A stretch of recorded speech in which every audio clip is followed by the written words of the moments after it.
So I'm recording. Okay, thank you very much, colleagues. And let's start from here today. So we are looking at using social media for your organizational brand. We have to first understand what social media is. I'm very sure very many of us have an idea or at least some understanding of what social media is because it's become part and parcel of our lives. So we use it sometimes unknowingly, sometimes by force, and sometimes as a requirement for our jobs. But rarely do we understand and appreciate its role and its application in some of the works that we do. So I'll just want to explain what social media is about. It's about people, first of all. It's about people interacting with the help of technologies. And through this interaction, it allows for these people to create and share information, ideas, career interests, music, photography, videos, all forms of information and data. And that is done really through virtual communities. So you've heard of issues like communities of practice and all that. So this kind of information sharing is something that is done virtually over these interactive technologies. And the thing about social media is that it's dynamic, it's two-way. So it's not what I would say what letters used to be. You write a letter, you take it to the post office, and then you have to wait a couple of days for feedback. But this one is instant. So when you send, when you say hello, someone writes back hi, or at least they acknowledge that your message has been received. So that's what social media is about, and it entails a lot of platforms, which we are going to see as we move on. But most importantly, for this exercise, for this training, we want to do hands-on kind of training. So for people who will have questions and things they have always wanted to understand how to do, this will be the good opportunity. So the slides will be very minimal, and then we'll focus on the actual hands-on. I just mentioned this, social media is about people. If there were not people using these platforms, then social media would never exist because the content is from the people, and then it's people who voluntarily sign up to these platforms. So it's about people. Also, when you're communicating, always have that at the back of your mind. It's not just that because you have Facebook or you have Twitter, you can post whatever you feel like, a meeting um, from your organization or an event, and you think people will just be interested in it. You have to nurture and create relationships. So that's why they say provide for people and the people will provide for you. So when you create those relationships, you trigger engagement, you trigger feedback in terms of comments, in terms of likes, in terms of responses to polls. So it's very important to keep in mind that social media is about people as opposed to technologies. Technologies just aid the process of information sharing. So managing social media. How do we manage social media in our various organizations? I'm assuming that most of us who are here either on a social media platform or we manage them on behalf of our organizations. So this focuses mainly on online presence. So what is your digital footprint as an organization on these social media platforms? If I went to Google, for instance, if I went to check AFAS on Google, I just open Google, type AFAS. Am I able to be linked to AFAS Facebook, to AFAS Twitter, to AFAS LinkedIn that easily, or do I have to dig deep and find this information? What is your ranking and rate on the when you look at the search engines like Google, like YouTube? When I put your organization, those are some of the things that you have to do when managing social media. You have to make sure you increase your search engine optimization. You have to make sure you're posting up to date information. You have to make sure that you're actively engaging your followers, your fans, and your friends on the platforms. So that's what I've just said, engaging. So it involves managing your presence, engaging people, and then why? Why is it important that people should be engaged on social media? why is it important that you should engage your people? Because I mean, you joined social media for a reason, especially as an organization. If you joined it because of the, cliche, like everyone is on Twitter, everyone is on Facebook, that was a very wrong reason. You should join social media because you want to communicate something, because you want to engage something. So some of the reasons why social media has to be managed and not just left to, let's say, organizational interns or people who don't really have an idea of what's going on. First, it's because the cost is very cost effective in reaching people. You all know that, you all organizations, and you all produce newsletters, um, what IEC materials there, calendars, and all these things. Yet all the things can be found on social media platforms. It's very cost effective for you to share information about your meetings, your engagements. You can create all these events online free of charge. So it cuts down on your budget costs. And the thing is, it's free to join. So even if you say you're going to pay for adverts, it's way cheaper than you're going to mainstream media, say TV for 30 minutes airtime or quarter page of a newspaper. You'll be paying thousands of dollars, as opposed to social media. You can pay for advertising, very targeted advertising. You say, maybe if it's the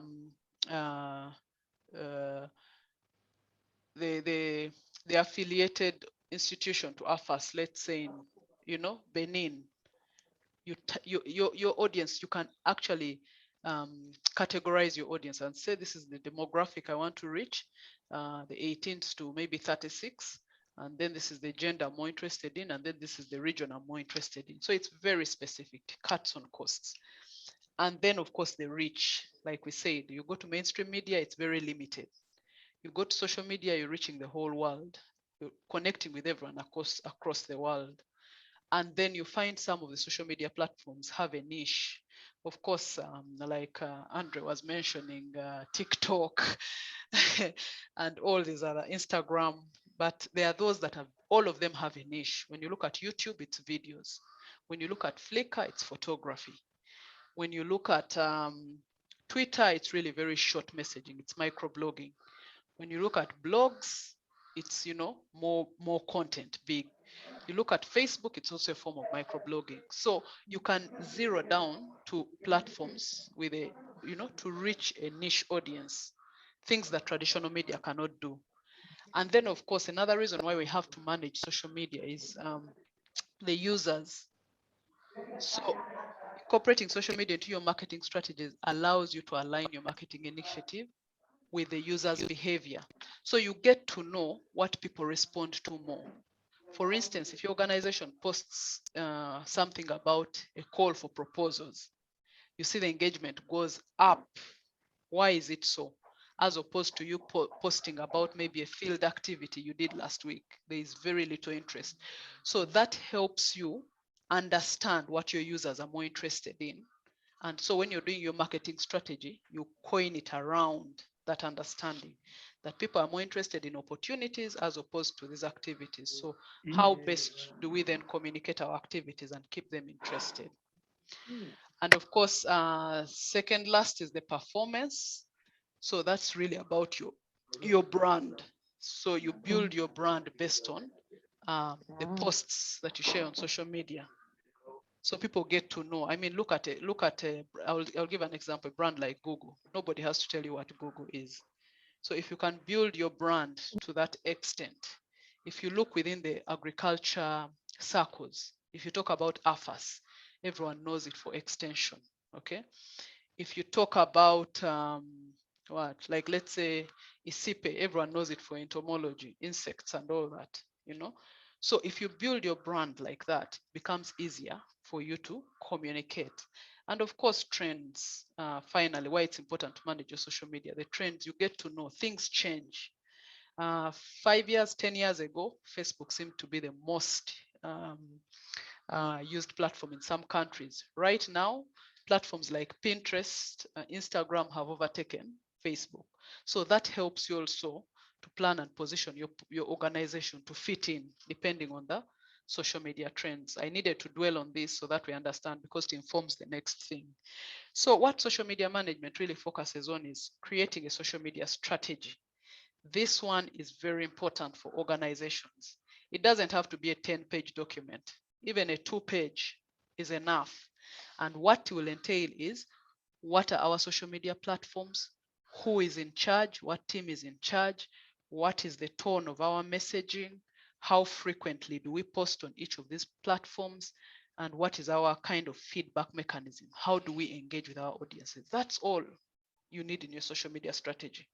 And maybe if you want to take it a notch further, you can include a budget where you say, for strategic events and or campaigns, we can do some advertising. Okay.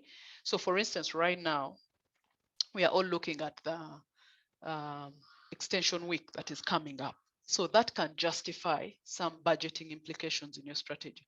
You say, okay, we want to drive the conversation about extension and maybe the theme for the year. So let's put in some money and attract people who are interested in issues extension around the world. So that's it. Please make sure you have a social media strategy, because when you do that, it helps people be accountable. But if everyone and anyone is having access to your social media, then you lose track. So when people know the tone with which you communicate as an organization, it's very important. And then, of course, auditing your existing social media platforms. Your existing social media strategy. If you already have the strategy, like I said, social media is not static. You have to change.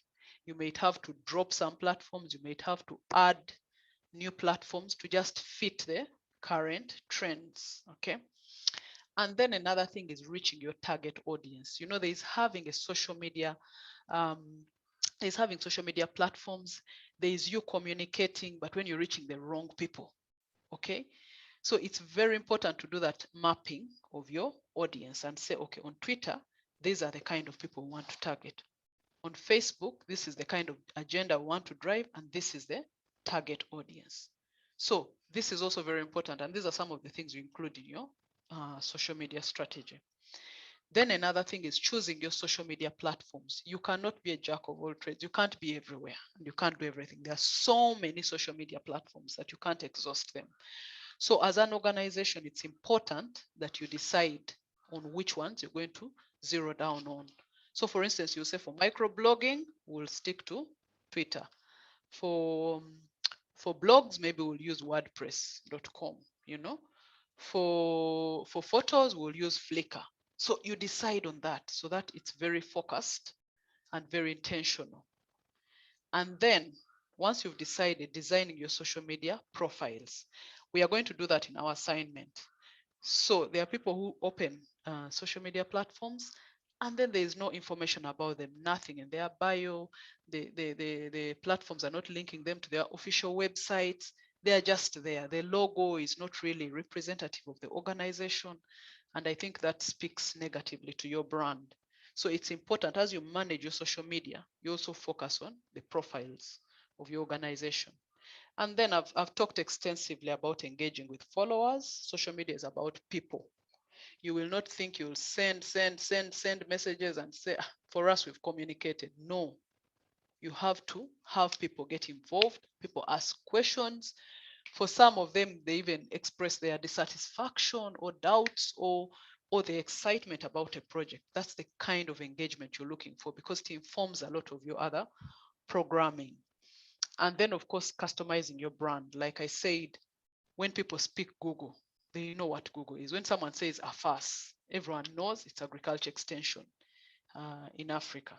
When someone says ISIPE, everyone knows it's insects, So when someone says FARA, it's research, agriculture research and all that. So I think it's very important that that brand is how would I say, is taken advantage of, and you continue to build and make it stronger and people more aware. Not only those within the agricultural science fields, but also beyond. And then, of course, with social media, it's important to run campaigns. Like I said, very good example is the current extension week. So many campaigns can be run around that, and they could be from in different thematic areas.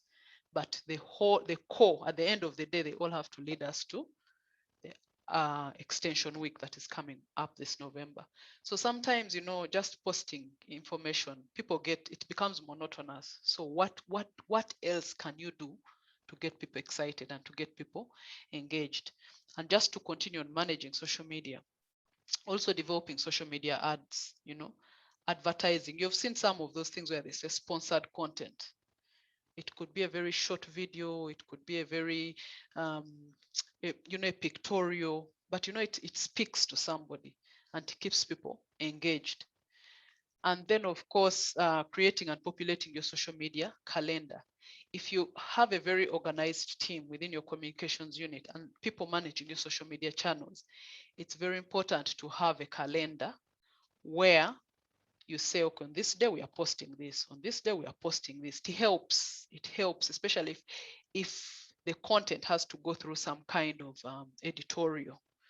Because one thing I've noticed is oftentimes people give the social media job to interns, which is both good and bad, depending on what you want them to communicate. If they don't have a very good understanding of the organization, you're doing a disservice to yourself. But if they do have, then that's good. So for such people who you're trying to nurture, it's very important that you give them a task.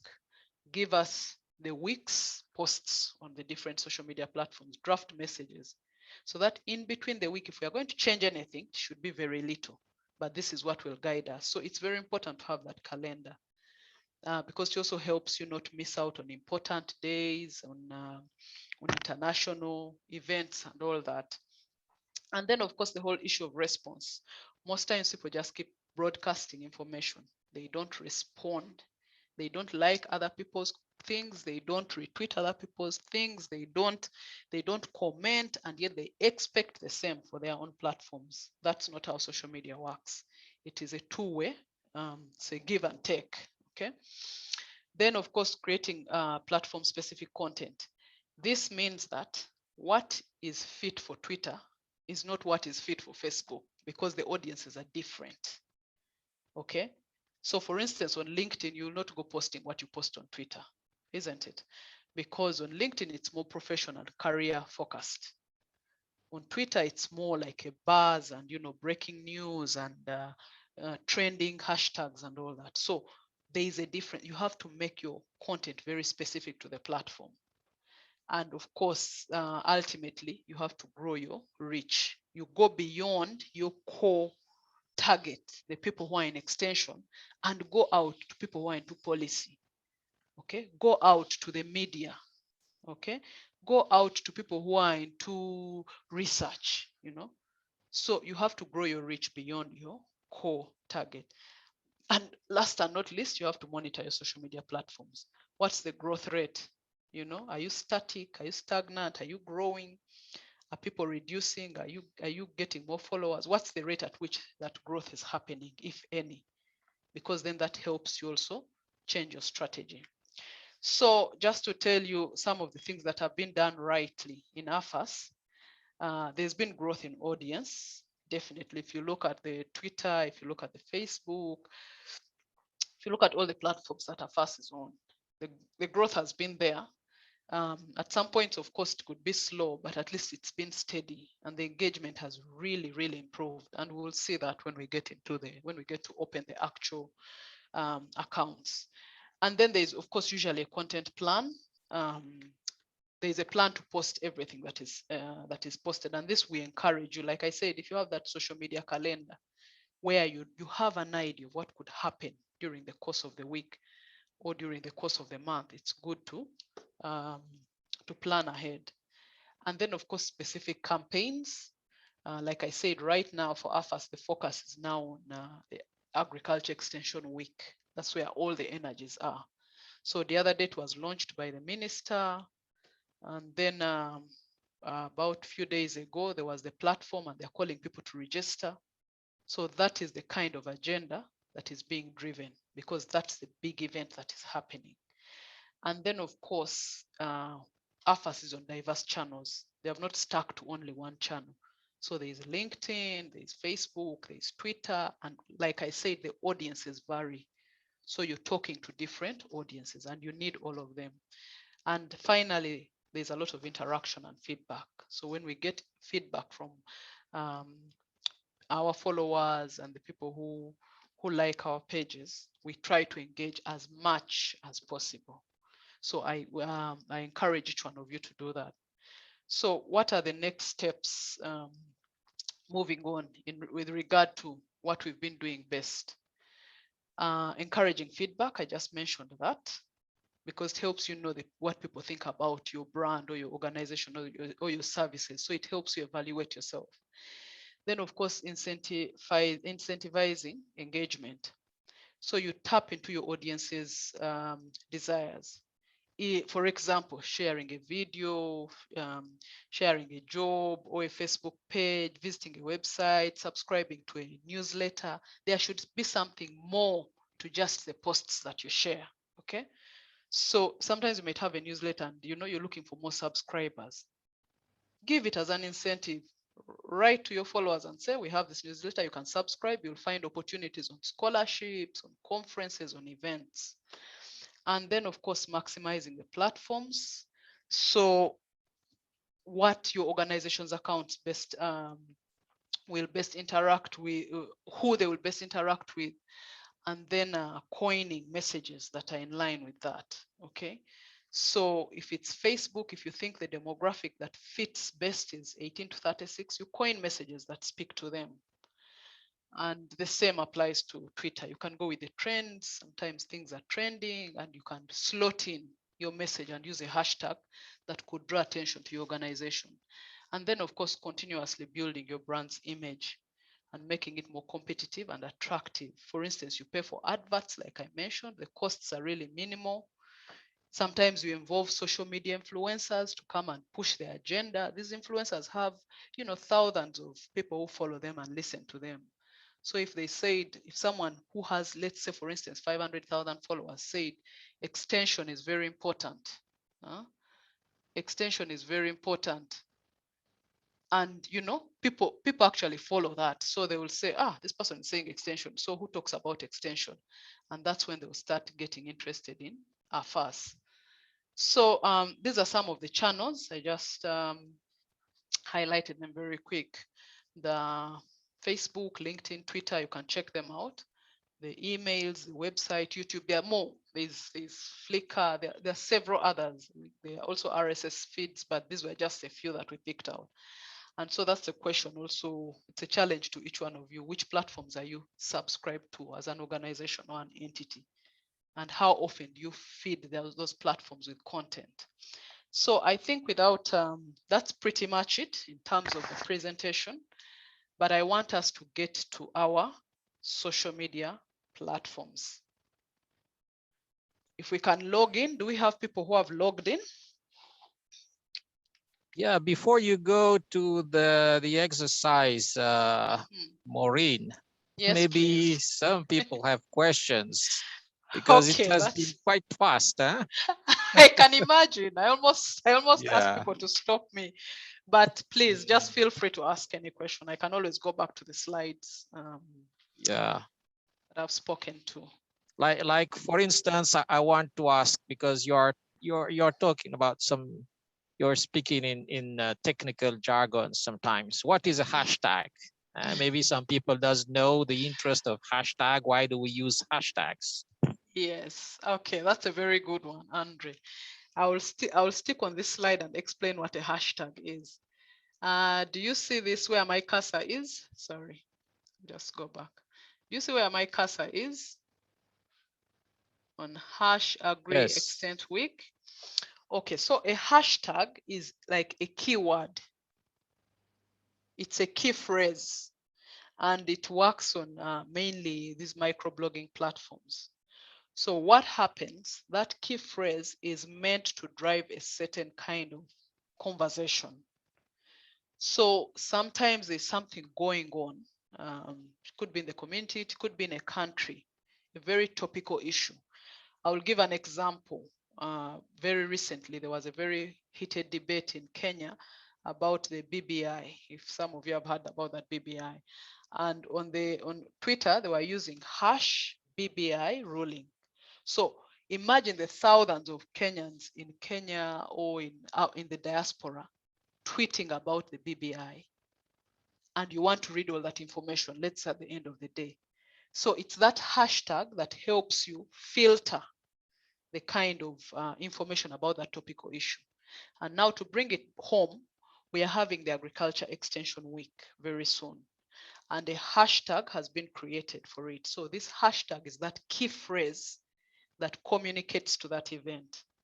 So when we are writing about the Agriculture Extension Week, be it on Twitter, be it on LinkedIn, be it on Facebook, it's important that we include that hashtag so that even after the event is done and someone just wants to go back and read and understand what went, what happened, they just have to go to the platform, click on the hashtag, and it will bring all the information that anyone has written about Agriculture Extension Week. So that's a hashtag. I hope that's clear. Thank you very much. Yeah. Maybe while others will prepare their questions, I have another question also.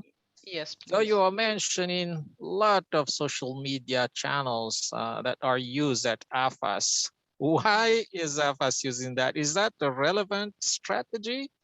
What do you recommend organizations if they want to influence, if they want to be visible? Is it a good idea to have lots of social media channels, or what is the recommendation? That's a very good question, Andre. Like I mentioned in the presentation, I said you cannot be a jack of all trades because there are so many social media platforms. So for instance, if you look at, let's say, under microblogging, very many people have adopted Twitter because it's very common and very well known. But there are so many other microblogging platforms. So it's important for organizations to choose what works for them. But key to that choice is content. I'll tell you, for instance, if you know you do not have videos or you don't intend to have videos anytime soon, documentaries or anything, there's no use for you to open YouTube. Okay? If you know you don't have photos yet, there's no need for you to go to Flickr and open an account just for the sake of it. So you have to open an account when you know you can feed it with content. Because at the end of the day, like I said, social media is about people and people feed off content. So it's not right for you to open so many platforms just for the sake of maybe ticking off a work plan or joining because of the pressure from others who are already on those platforms. No, you should join because you're able to feed them with information and that they are relevant at that time to your organization. Thank you. Thank you. Now, there are some hands raised. I think Arjuna, Tadeo, you want to ask a question, and those want to ask after, so you can just raise your hands. Yes, I see Arjuna is up. Arjuna, do you want to go first? Yes, please. Please go on.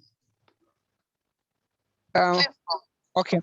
My question is just, I've had a number of pages that have opened up on Facebook, but I don't know whether it is what should we do for the issue of security? Because a number of them, by the time you make 500 plus followers, the day you wake up, you find you can no longer use your page. It is taken up by someone else. So I've been a victim for that, I think, for very many times.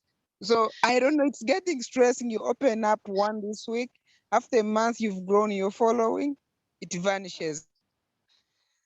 That's very unfortunate, Arjuna. In the air. So what? Thank you. Thank you. Thank you for that question. And I think if time allows us, I will take you through a session on Facebook where you have to change your Facebook settings. Very many people open accounts and then leave them on the default settings. You can be contacted by anyone. All your settings are default. Anyone. There are some things that you have to change, especially under your privacy settings. Okay. In terms of access, in terms of people you give rights to be administrators, people you give rights to be editors, you have to understand the dynamics with all that, because sometimes you can give someone an administrative role and they remove you from there. You cease to be, because they have the equal rights as you, so they can also choose to remove you and they render you useless in a page that you've been managing. So it's very important that you understand those dynamics. So I'll take you through that. maybe the most important advice that we can give is to Arjuna is that you have to use a very strong password and not leave your devices in publics open, so that sometimes some people can just access your account. Yeah, that's very important. Strong passwords and you know, just being very cautious also. And also that's why that social media plan is important, because sometimes you're not the only one managing that account. There are several people, and so you know it people can manipulate and compromise on your security. Do we have any other question before I go on to the, so have we opened our accounts? Huh. Oh my God.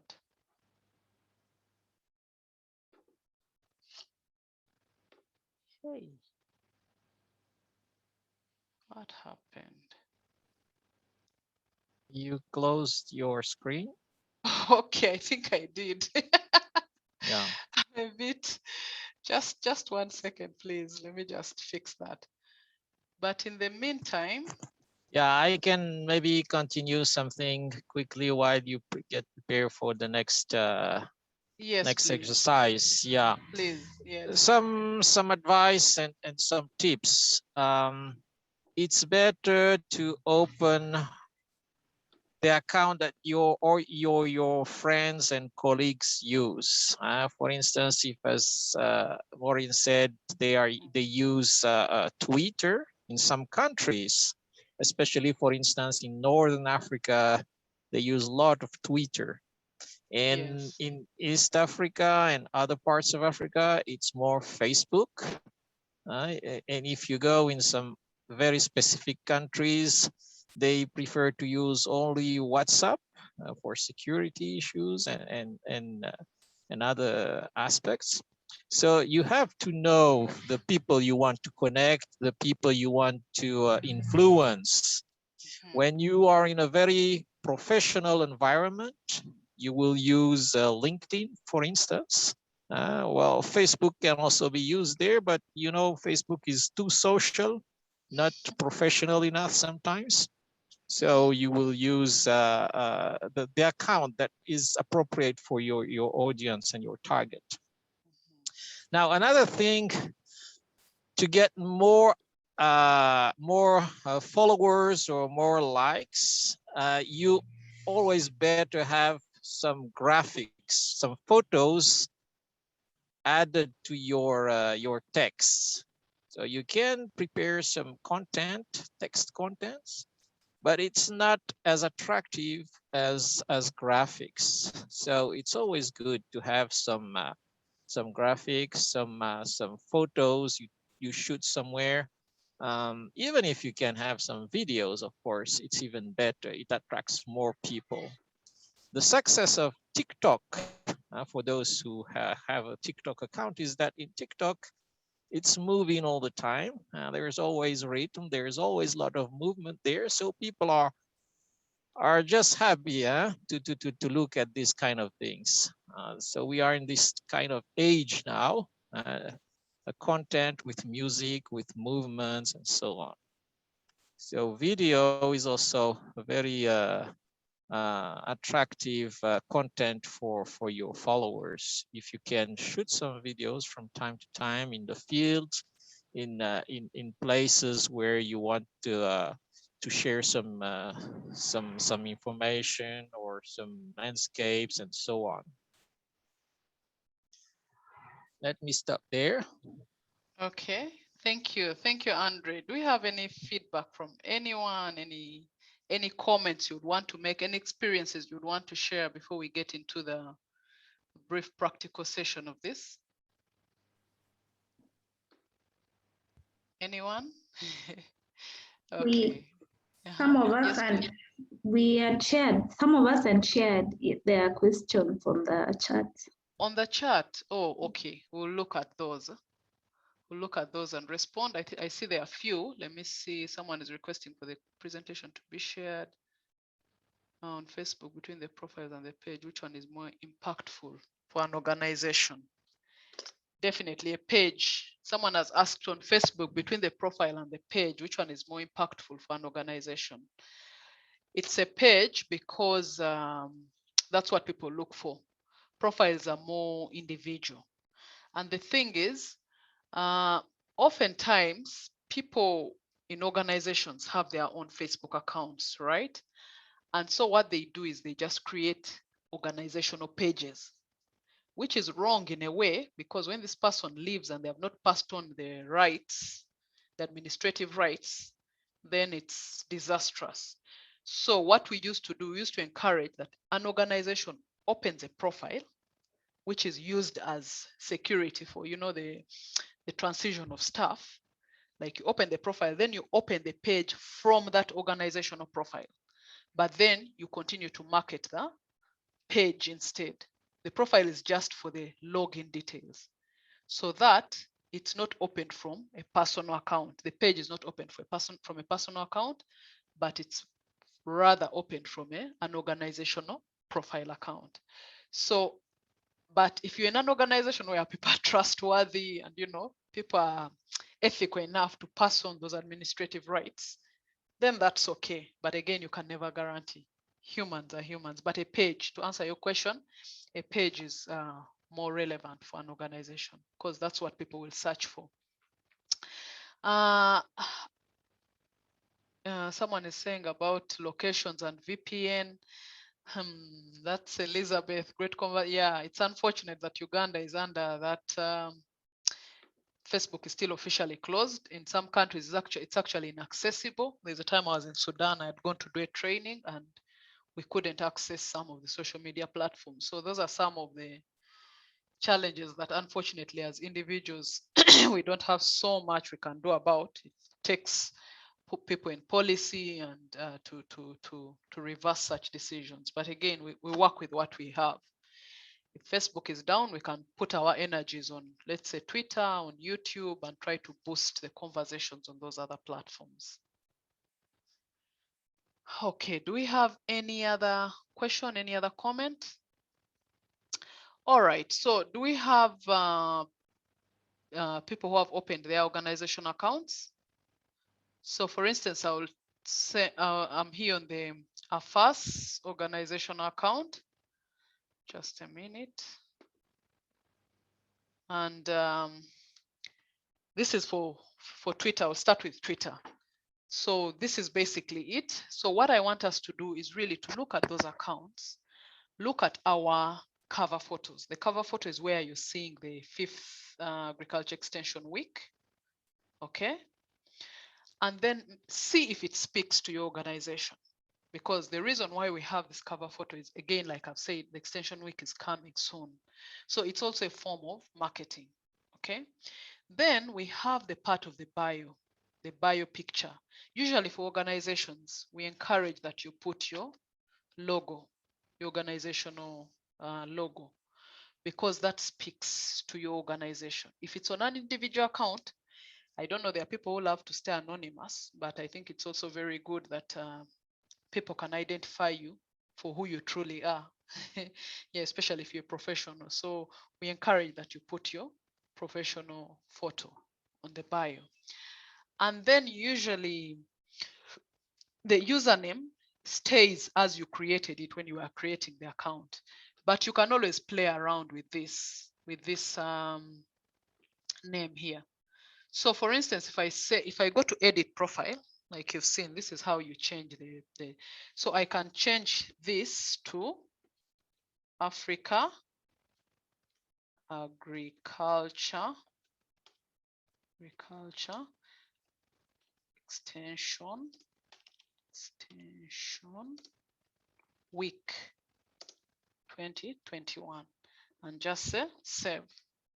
So you see, but that doesn't change my handle, my Twitter handle. My Twitter handle is the same as my email or my username on other platforms, okay?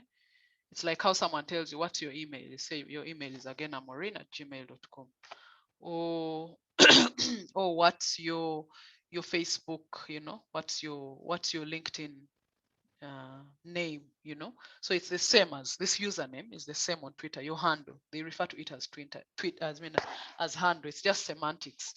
So your Twitter handle doesn't change, but you can always use this option where you can edit based on, say, campaign or an event that is happening. And then beyond that, your bio has to speak to your work. So here, the gist of this bio is actually this part that I've highlighted in blue. It's the Umbrella Organization for Agricultural Advisory Services in Africa. In other words, that's what AFAS is all about. So when I come to try and follow AFAS, this is what I will see, and I'll be like, okay, I'm interested in agriculture extension in Africa. So your bio has to speak to your organization. Again, if it's an individual account, your bio has to speak to what you want to communicate. Okay, the brand that you want to communicate. So here it's agriculture extension. And then you can choose the location. Of course, this can also change. I mean, AFAS as a secretariat is located, if I go back to edit again, AFAS as a secretariat is located, the secretariat is located in Uganda, but AFAS works in Africa. So I could even change this if I wanted to. I mean, we'll change this back to the default later. No worries, this is just for demonstration purposes. So the secretariat is in Kampala, but AFAS works in the entire region, okay? So it's important that, I mean, once in a while, you can put the country, and other times you can put the region. It's really up to you, but that's how you also, and the thing is, people notice these things. So it's important that, you keep yourself engaged, but also you keep the audience engaged. And then, of course, your website. That is your marketing platform. So you have to put the website of the organization so that beyond the brief information that we find here, we can always go back here on your website and then read more or find out more about the organization. Then everything else is really about how frequently you tweet. You see, the last tweet we had was 22 hours ago. This was a retweet just yesterday about the extension week, you can see. So we try, and this was advertising this training. This was again the launch of the Agriculture Extension Week. This is IFAD talking about the risks and the how to achieve the global goals. This was the news, the update, the AFAS news update, and it was mainly about the launch, the official launch. So you can see it's up to date. This is the Honorable Minister who launched the Extension Week. He tweeted himself. So AFAS just quoted him and thanked him for officially opening. So that's the kind of engagement, And this gives us a lot of mileage and traction. This is the minister himself tweeting. This is Dr. Salim Nadi, I think is the ED of AFAS. And this is the minister himself tweeting. So what we do, we retweet to try and gain traction and conversation about AFAS. And you can see the kind of engagement, and the Ministry of Agriculture is here tagged. So even as you tweet, you tag the right people. You see, he only tagged the Ministry of Agriculture. He didn't tag everyone and anyone. So it has to be very strategic. So sometimes you have to choose organizations that are in line with what you're communicating. And then you also have to look out and check and say, okay, who is talking about us? What are they saying about us? Can we retweet them? What can we say? This was UFAS tweeting about the same event, and we kept on retweeting. Okay. So that is what I expect from many of you and your accounts, for those who have official accounts. And on that note, I want to just request each one of you to kindly, in the chat box, share the Twitter account of the organizations that you work for. I want to see those who know and those who may not be aware. If you don't know and you don't have, please share your personal account.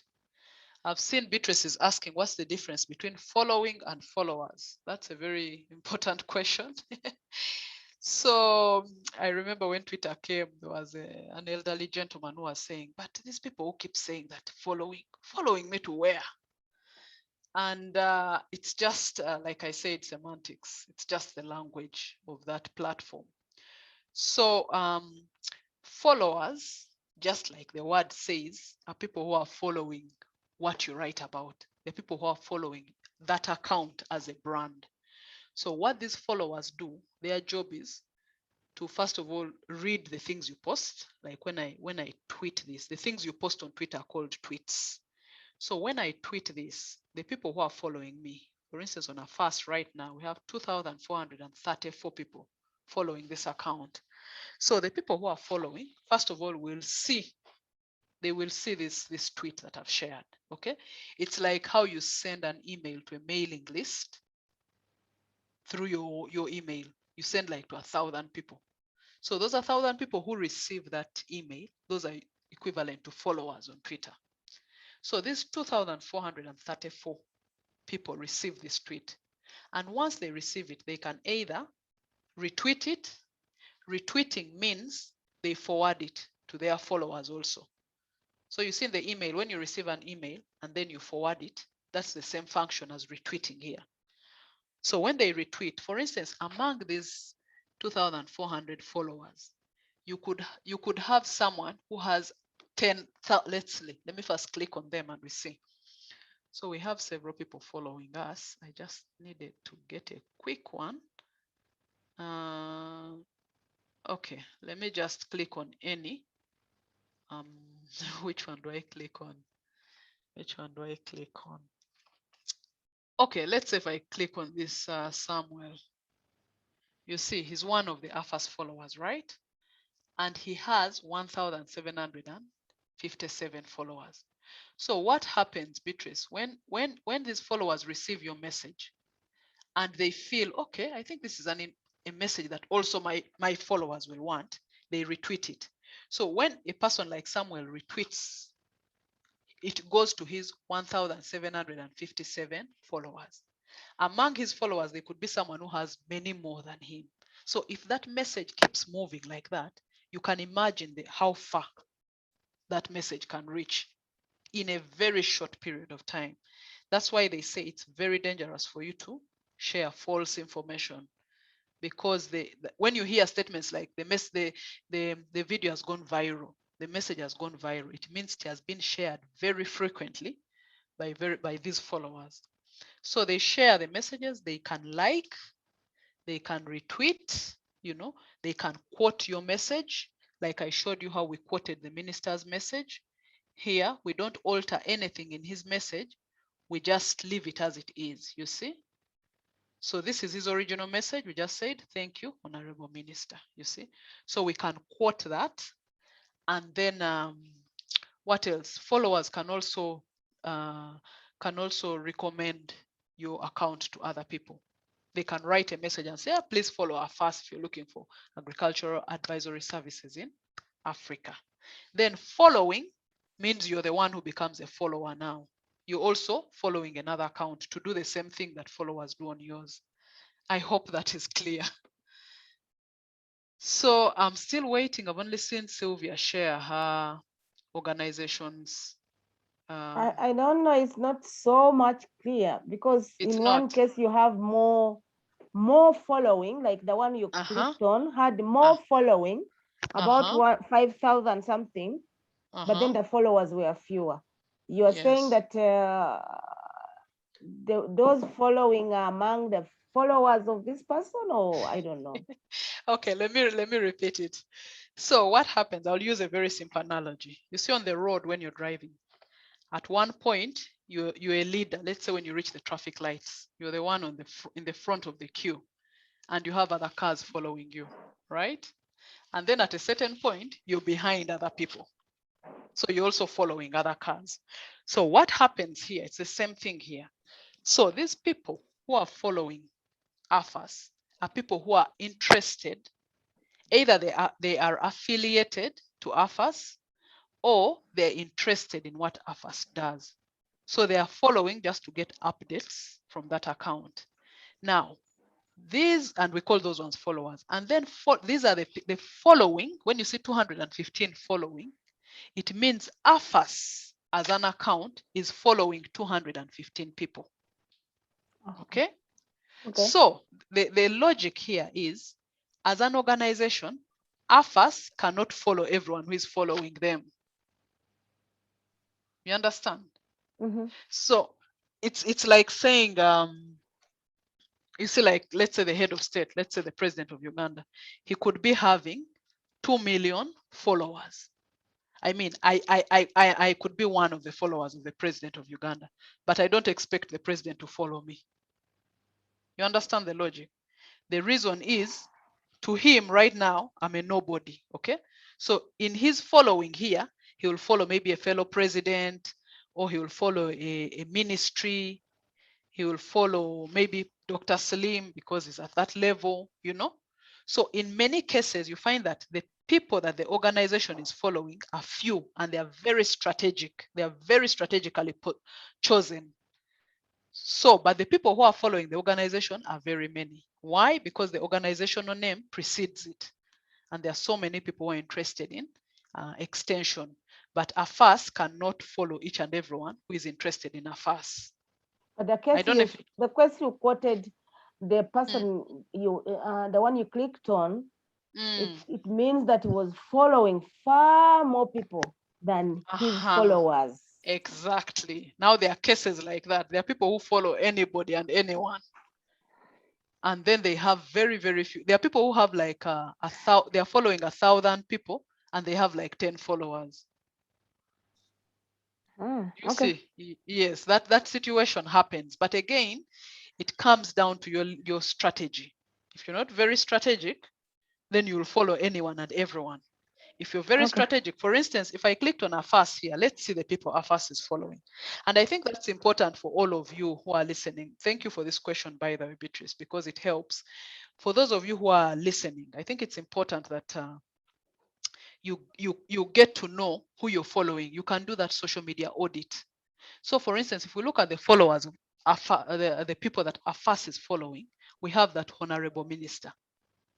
You see, the state minister of agriculture. He launched, I'm sure that also came up because he was ideally not very common here on Twitter.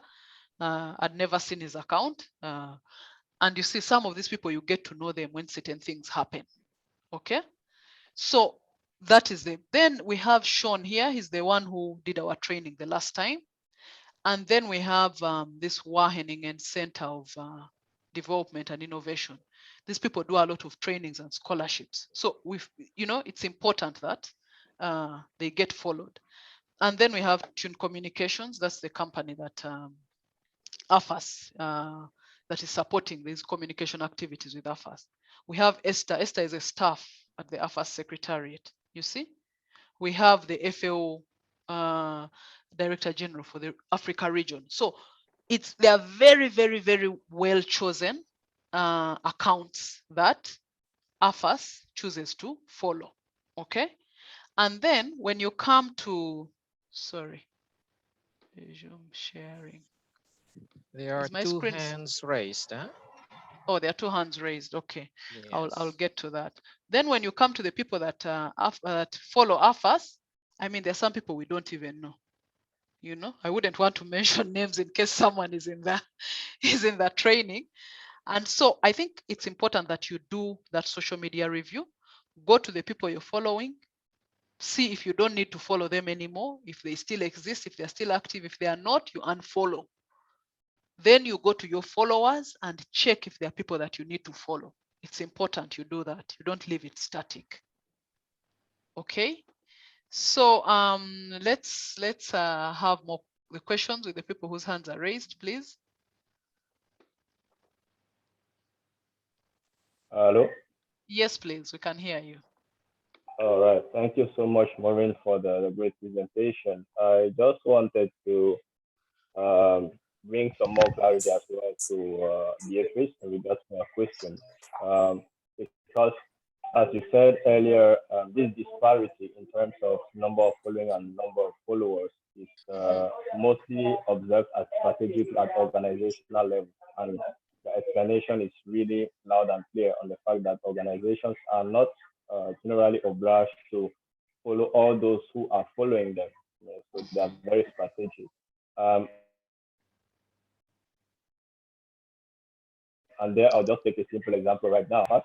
But if you look on the who to follow list of AFAS, you will find my name there, which means I'm not being followed by AFAS, but I do follow AFAS. Oh, apologies. So I hope you use your real name on Twitter. You know, some people use very, names that you cannot recognize. Yeah, exactly. So I just saw it right now as you were scrolling down your screen. So that's just a typical example. Now, on the other hand, you can also observe that if you look at it from a personal standpoint, you will observe that sometimes that disparity is not generally observed, because maybe you can follow those others with whom you are maybe interested in what they are, the topics they generally tend to share, or the opinions they tend to share, and likewise they can also do same. So on a personal level, it could be more about a social issue, or it could be a thematic, or it could be an activity that pushes you, for instance, to follow that person, and in return, the person will automatically follow you. So that's why, from a personal standpoint, there's generally not so much of disparity between the number of people following and the number of followers. Followers, yeah. Yeah. For me, for instance, as you were just talking, you also pushed me to have a look as well on the statistics, from my own end. And I just noticed that in terms of, I'm following around 800 people, which is a mix of organizations, individuals, and you name it. And I have 896 followers. So you see that the difference, the gap is not that wide, and the thematics I kind of follow is more or less the same that others are also following, based on what I tend to promote on a regular basis in this platform. Yeah. So that engagement is what really generates that kind of followership. Exactly. So it's important. Exactly. Thank you, Mark. Okay. Maureen, we are running out of time now. We still have two other questions. I can see them. Please let them go ahead, please. Yes, Garan and Sylvia. There's something I need to show after they have asked. Thank you. Thank you. This is Kahane from South Africa, a board member of South African Society for Agriculture Extension. Basically, I think I've missed when you were presenting on the sharing of the AFAS Facebook page as a society. I've tried. I think I've missed that. But also, actually, you haven't. I didn't go to the Facebook. I just put a screenshot briefly and took it off. So you haven't missed. Thank you. So, but one thing that I think maybe you can assist us. We try by all means to post very relevant things on the new extensionist and agriculture extension as a whole in South Africa, and some of the trending topics. However, what I've noticed is that some people like our page, they do not comment, and it's really disturbing. Then I'm feeling that I'm failing then to deregister those people, because. But also, what I like about them, they do like, but they do not comment, and to see even if you can write something about a question, how is their take, and that's what is happening. I don't know whether people are very committed or something like that. But then, what can be your suggestion in this case? Because really, as a person who's managing this Facebook page, you feel frustrated. I feel frustrated, really, writing things, putting things.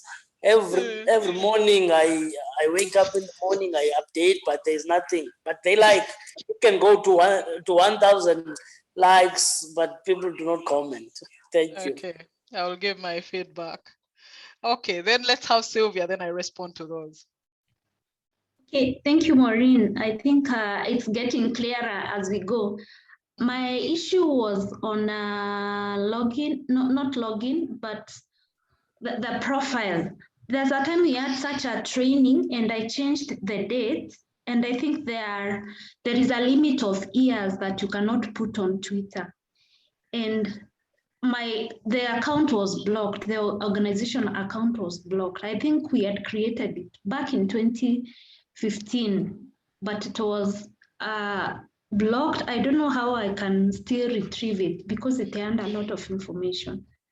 Okay, thank you, Sylvia and Garan. Let me respond very quickly, and then we see if we can help both both these situations. First, I'll start with Garan about the posts that go uncommented on. I know it can be very frustrating, but I'll tell you one thing: people are overloaded with information. There's so much information coming from everywhere. Twitter, Facebook, TV, radio, or everywhere. There's an information overload. So people are also very, they try as much as possible to go through everything as much as they can. And so what happens is that time to sit and start typing a comment it has to take so much for someone to actually sit and give feedback in form of a comment. So what they opt for easier things like a click to like, or a laughter, or a heart, or something like that. It's just a click away. So I think what to change that, first of all, like Andre mentioned, visuals are very important. Visuals that speak to people, action visuals. It could be a video, it could be a photo, okay? But also when you post that, don't try and break it down. It shouldn't be very, how would I put it, like very scientific or jargon-filled kind of post. Break it down to the simplest of languages that people can relate with. But at the end of that post, how you can trigger a kind of conversation is put a question. You post something about extension, it could be about policy or something, and write a question that intrigues people. Say, do you think our Ministry of Agriculture is able to handle this kind of, or you compare it to another functional system or organization and say, okay, what do you people think can be done? Put a question or put a call to action, okay? So in that way, people, if you have visuals, that is photos or video, if you have questions, if you have a call to action, chances are that you will at least get a comment. So let's try that and see how it goes. And then for Sylvia, for the bit of the limit of years, that's true. They don't allow, I think, from 18 years and below, because they consider accounts to be owned by digital minors. And these social media platforms have policies regarding access to digital platforms. So when they consider you, whether it's an organization account or an individual account, they try to look at that bit of the age. I don't know whether they're still strict on it, but they used to be strict on that. But you can revive that account. I'll share with you. I think you can go to, I don't even have to share that with you. You can go to, when you go to your settings, I'll show you that right away. When you go to, I hope all of you can see my screen. When you go here to more, it gives you these so many options. And I implore all of you to try this out. So first of all, before I go to those settings, which is here, settings and privacy, I want to show you people something. That under analytics, for those of you who do reports, you can get all the analytics for your social media platform. So I clicked on analytics, and let's see how it loads. So if you see, this is what it gives you. It gives you a summary of what's going on with your social media. So this is for August 2021, and this is 23rd day so far. So it shows you, as you can see, the number of tweets posted so far, the profile visits, the new followers you have, the posts that have the biggest kind of comments, the top followers. By top followers, it means someone who has so many followers and has chosen to also follow you, okay? And then it tells you also for July, you see? So the entire year, you have updates. So it's important that when you're writing some of these reports, your communication reports, you include some of these impressions and followers and the growth of your accounts. Okay, maybe just to go back to our what Sylvia was asking. When you go to settings and privacy here, okay, and click here, there is a place where they ask you to, you can see there are so many functions, okay? You can change your password, there's account information, you can even deactivate the account, there are additional resources here. You can see all these. Please try and explore some of these things. So let's see, this is, I think, security and access to the account. There is a space where we can ask, where you can send an email to Twitter. Okay, I need to find the actual, let me see your account, just a minute. Okay, I'll need to find the actual, but it's around one of these things. I can where see you can, messages at the bottom. Sorry, you can see? Messages this at the bottom, down. No. This one is private messages of your okay. account. Yeah. But what you can do, Sylvia, is I'll still check. I will get your contacts from the registration, but I will still check how you can write directly to Twitter. But also what you can do in the meantime, if you have a personal account, for instance, do you? A Twitter account? Yes, I do. Okay, so you can write to Twitter. You can just write directly to Twitter. Yeah. They have, I think, a handle where they deal with these complaints. You can see there's Twitter support here. Do you see it? Yes. Yes. So you just go to your account, type Twitter support, and just follow them and write to them. If they don't follow you back, write to them on the timeline. And it's a verified account, so it's their account. And explain your situation. You say, we had this account, this and this and this happened, we would want it revived. They will open it immediately. They will just ask you a few things, due diligence, and then they will revive the account. So I think you shouldn't just let it go. Okay, thank you. Yes. If you encounter any problems, I'll be here to help you. So I think for this particular one, please take time and do an audit of all your accounts. And then once you've done the audit, please follow new people and follow the ones who are no longer of importance to you. So I'll still go back to, I know we have run out of time, but I needed to explain that. But also there's something very quickly I want to explain about, I think it's just a minute. Where is, I want to see, just need the Facebook one, yes. So for Facebook, I know I didn't have time. I don't have so much time, but it's very important that you also manage your Facebook affairs well. So when you go to your page, your Facebook page, on the extreme right corner, there's that drop down. Please go to your settings and privacy and change as much as you can. Okay? It's just an issue of, you know, exploring as much as you can. Your activity logos, you can change your settings from there. Who can see, who can post on your timeline, and then the language you want to use. There are people who are in Francophone countries and they would rather have their Facebook account in French. You can change that. There are so many languages here. And then there are other settings, okay? So you can choose who, the reason why you see the account as me, I'm just added to support the AFAS. So that's why it shows as my account. But you can, if you have the access to the organizational account, please make sure you change a lot of things. You change the people who have rights to the page, the people who can edit, the people who can update, and you give them the roles based on what they have to do, like updating. I mean, if they can edit, or if they are admins, if they have the right to add or remove other people. So I'll go back to our exercise, please. I'm going to share the. I'm going to share the what has to be posted in the chat. This is what I want us to have. I'm going to share it in the chat, and this is the only way we will know that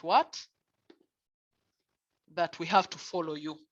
When you post this and tag all this, then we will know that, okay, we have to follow this person, because then you make sure you use the hashtag #AgriExtensionWeek.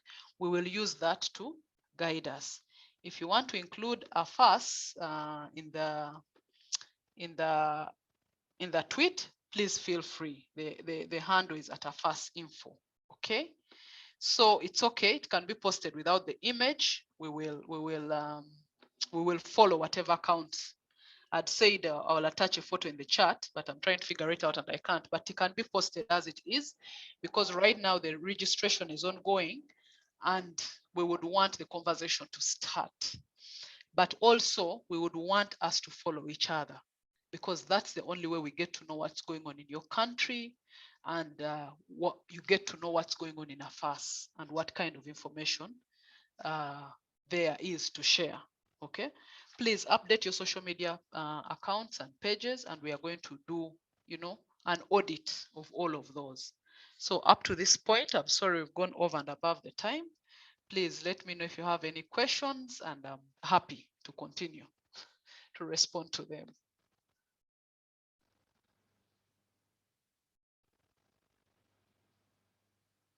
Hello, I hope we are busy on our accounts. Huh? Please, can you send that homework to us? I don't know. Sure, Maybe sure. I'm going to send it, all of it.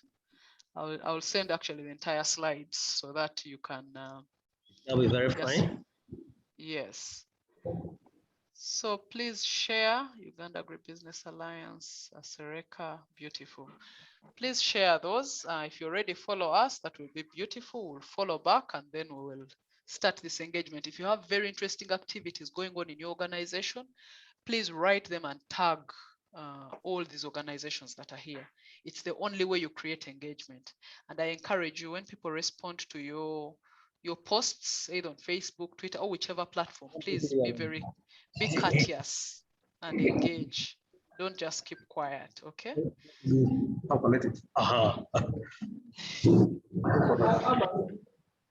All right, Andre, I think I've done my part. If there's any question, if there's any comment, I'll be very happy.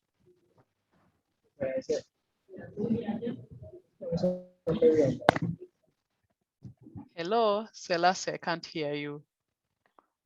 Hello. Yes, now I can hear. Okay.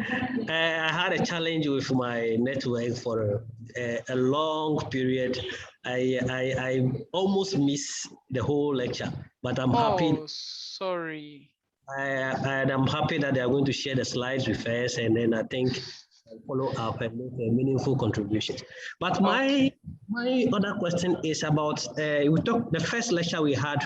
We were supposed to send us some write-ups. Yes, we've been waiting. I don't know if Andre received any. I have a beautiful write-ups here, but I don't know the address to send it to. Okay, let me put my address in the chat right now. Okay. Yes. And even if you can include it in our mails, I'll be very happy. That's fine. Usually the last email that I sent it from my Gmail. Yes, exactly. I saw that. That was one audio and then the slides. Oh, yes, sure. Those ones you're going to receive like you did last time, both the audio and the slides. All right. Okay. Yes. Okay. All right. So that's your so address. please send that write-up. To do us very well if we added it to our first some of our first publications or our first blog. Actually, I put some article on soybean production in Africa. That's beautiful. Please send with pictures, a picture or two to accompany the story. Okay, all right, a picture or two, no problem about that. Okay, thank you, Selassie. Do we have any other question, comment, feedback? Yes, I have a question. Please go on. I also wanted to know what softwares or what applications do you use to easily edit pictures quickly, something that can help you maybe edit a picture and put some captions of maybe something going on.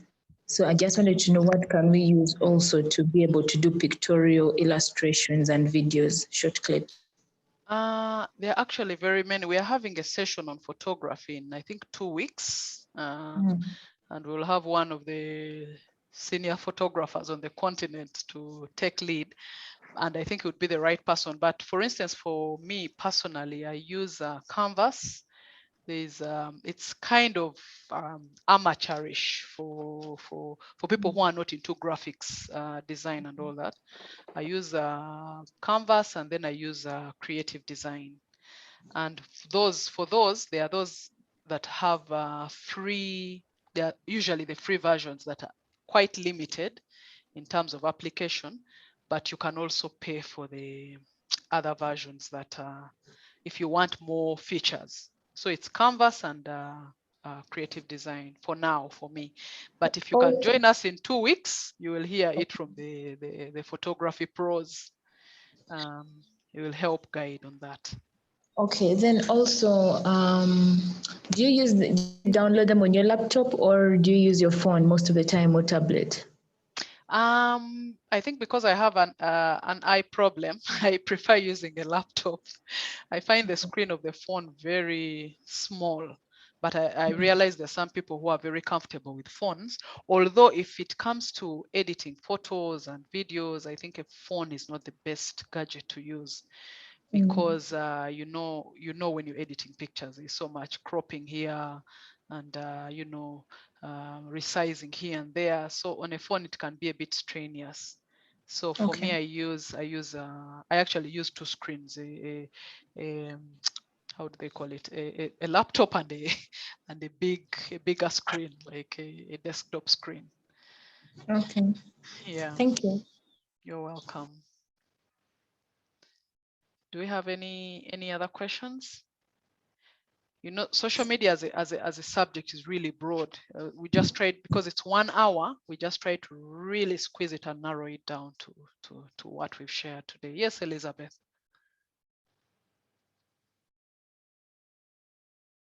Hello.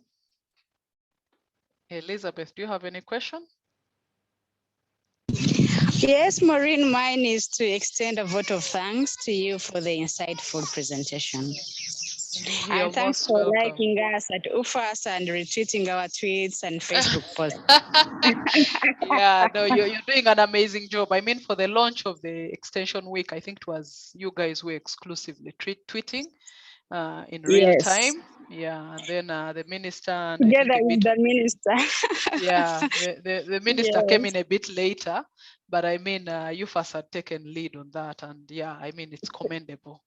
Sure, sure. And when you click on the hashtag, you see all the conversation around that, which is a good way to enhance visibility of an event. Exactly. And you know, that hashtag will go on until the Extension Week, even post the Extension Week. So I think this is the right time to create that buzz. Thank you. Sure, sure. All right. Yeah. Yes. Do we have any more? I'm going to check for those who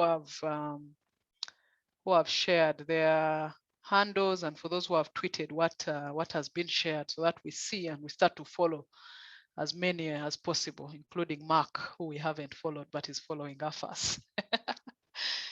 Yeah, so I think if we don't have any more questions or any more comments, I just want to thank each and every one of you for making time to join this session.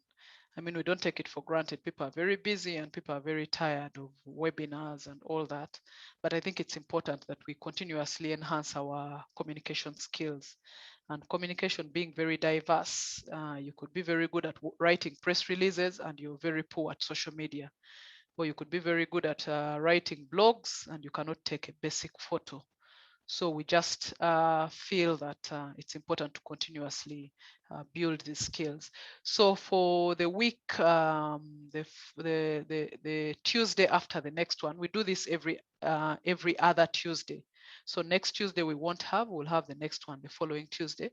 We'll be having a training on making presentations, PowerPoint presentations. And we'll mainly, of course, to be biased towards mainly AFAS, and trying to encourage organizations to have templates that reflect their organizations. So we'll look at making PowerPoint presentations. It's a short time, but we'll try to maximize it. And then the week after, we'll look at photography, what Apio was asking about. So how do we take basic photos that speak volumes? And so for next week, for the other week, I'll still be the one taking you through the presentation. But for the week after, we'll have a journalist he's a photographer and a journalist called Edward Echwalu. He's one of the best on the continent, and he will be leading us in that session on photography, so that we make our reports more visual and have more action speaking photos, as opposed to what we usually are accustomed to, or having poor quality kind of photography in very good publications. So for today, I'm very thankful for all of you, and I just wish all of you a very good morning, evening, and afternoon, depending on where you are. Andre, over to you.